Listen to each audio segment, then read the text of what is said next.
Welcome to today's episode. So I filmed this video once already and there was some major sound issues. I don't know what was going on with my camera, so I'm filming it again. I asked you guys to leave me questions on my Instagram.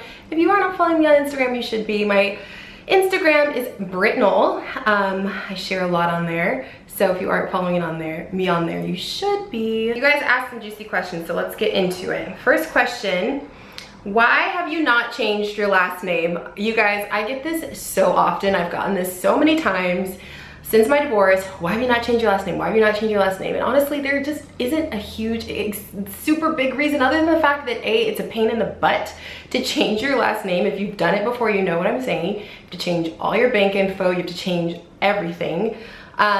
Also, I really do like having my last name match my kids' names. It just makes it easier when you're filling out paperwork for school, for just like health stuff, insurance stuff, tax stuff. It's just so much easier to have our last names match personally. And lastly, it's like also the name that all of my social following is on. Will I ever go back to my maiden name? The answer is yes, I will eventually. I'm not gonna keep this name forever, but as of right now, I just don't feel the need to change my last name. I don't think it's really that big of a deal, y'all. Some of y'all are very bothered by that. Woo! Okay, at what point will you introduce your kids to the man you're dating? I feel like for me personally, that answer just is dependent on how long I've been dating the person, how well I know them. I definitely don't rush into that because I don't know. I think you want to feel things out.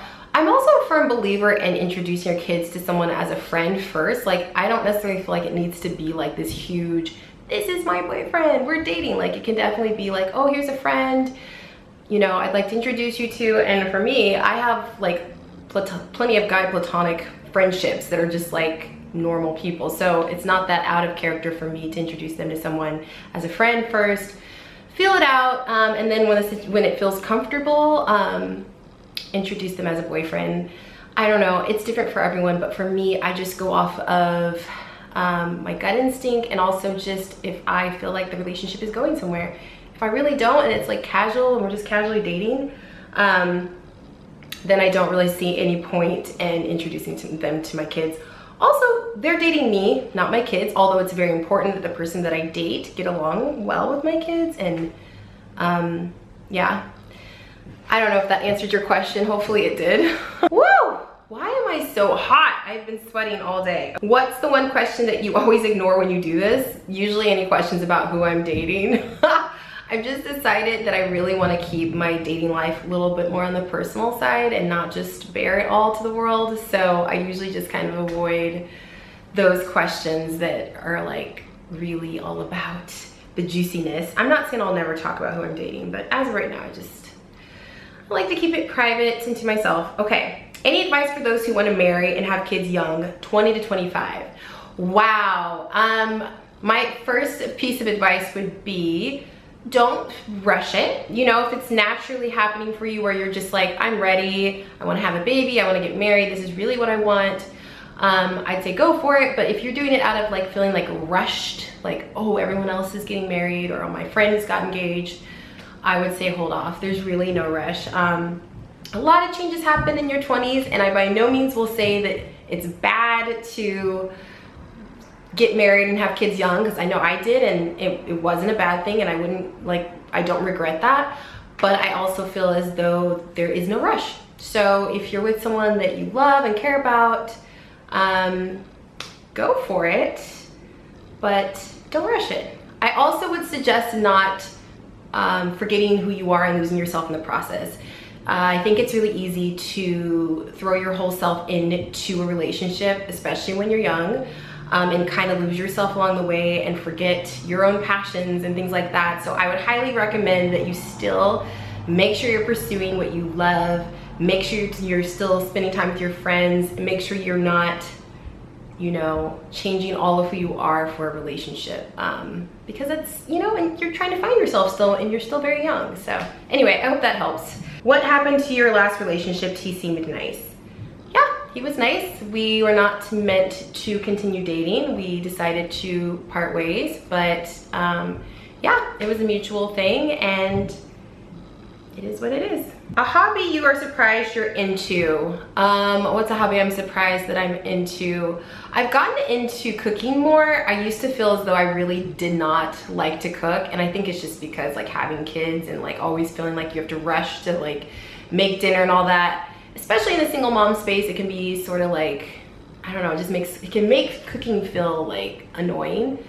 But lately I've been into exploring vegan recipes and just like making little sauces and little dishes and things like that. I don't know why I'm doing this with my hands, but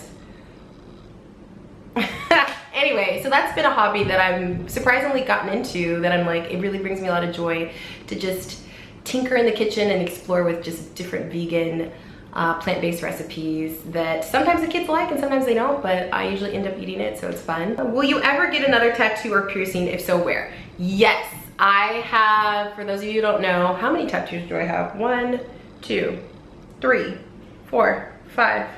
I have 5 tattoos, and I definitely want to get another tattoo soon. I want to get something cute on my shoulder right here. I eventually want to get a tattoo down my spine. I think that'd be really cute. I wouldn't mind getting my tattoo like on my ribs on the side here. Eventually, I want a full sleeve on one arm. I know, crazy, right? I think that they can be really tastefully done. I've seen some girls with like the most beautiful full sleeve tattoo, and it just looks so pretty. Piercings, probably not. I used to have my nose pierced and I have no interest in doing that again, so I probably won't. But yes, 2 more tattoos. How are your kids enjoying school so far? Do they prefer online or in person? I would say for the most part they're enjoying in person. Maddie's been a little on the fence just because he went from a preschool that he had been going to for a long time that he loved to a whole new school, and so he's liking it, but he's, you know, sometimes he'll come home and say, I want to go back to my old school. So I think he's just still adjusting. But Audrey, obsessed. She's always an in-person kind of person because she's a people person. She's extrovert and she loves being around her friends. Kylan just doesn't necessarily love school in general, so online or in person, but I think he's liking school a lot more than just sitting in front of a computer. It's definitely more his thing. So yes, I think as a whole, everyone is enjoying school more. I know that I feel like a new person. I love those babies, but I was feeling so just like I had no space to breathe or think or anything, and I don't think I realized how much anxiety and stress had built up over that entire, what, 18 months of them home. Yeah, my kids didn't actually go back to in-person school until March of this year, and it wasn't even full-time. It was just like a couple days a week, so it didn't really feel like a full-time thing. So they had a good 18 months just at home with me, and it was bittersweet sending them back, but let's just say I feel like my sanity is coming back a little bit. I don't know if it's a question or observation, but it does feel as though you do most of the parenting. I don't know about that, because I will say me and my ex co-parent pretty well. We have a pretty split schedule, so we equally have the kids. I would say as far as parenting goes, I think I am more of the person that tends to like find the activities and sign the kids up for you know, lessons and figure out when their doctor's appointments are. But that's a role I've always had, even when I was married. So I don't know if it's necessarily that I do more, it's just more of that kind of stuff. But yeah, I think I have realized that we parent differently, and that was something that I had to get used to, and I still have to work on not like micromanaging another parenting style. For the most part, we're on the same page. We co-parent pretty much the same as far as like expectations and things like that.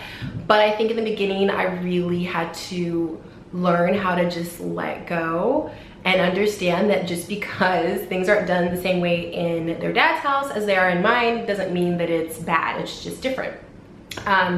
So I had to release control a little and stop micromanaging things and just allow them to have their time with their dad, and then we have our time, and everything doesn't have to be the same. So okay guys, that is all for this video. Thank you so much for the questions. I really do like sitting down and talking. I want to get back to doing Brit chats, so let me know in the comments any Brit chat topics you would like to hear. I am by no means in a place in my life that is so put together that I can just be doling out advice to everyone, but I can tell you the things that I've learned along the way and that have helped me. So if there's any topics or issues you want to talk about or you'd like me to sit down and talk about, let me know in the comments. Thank you for watching, and I will talk to you in the next video. Bye! Between concrete walls, there's a place for us.